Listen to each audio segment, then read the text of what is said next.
On Sunday, August the 17th, during the Sign of Peace at the Cathedral of the Immaculate Conception, Vicar General Father Martin Sergiu reminded the congregation of what His Grace has mandated during the Sign of Peace. Shake hands, kiss. The Archbishop wants us to embrace and touch and hug once again and not bow like that. The now infamous bow, where people clasp their hands in what His Grace described as an Asian greeting, became the norm during the COVID pandemic and has stayed with the Church even though the pandemic has ended and things are back to a sense of normalcy. Days after he spoke to Altos about it and wrote about his wish for the Sign of Peace to return to the warmth it once had, His Grace again spoke to the issue at Mass at Archbishop's Chapel on Monday, August 18th.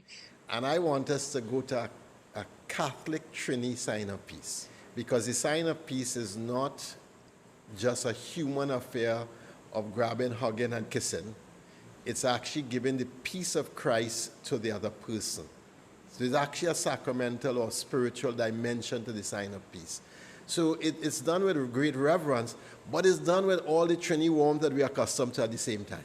But let us now recalibrate to something, not what we had before, but not what we have now, to something that is a beautiful melting of the two things.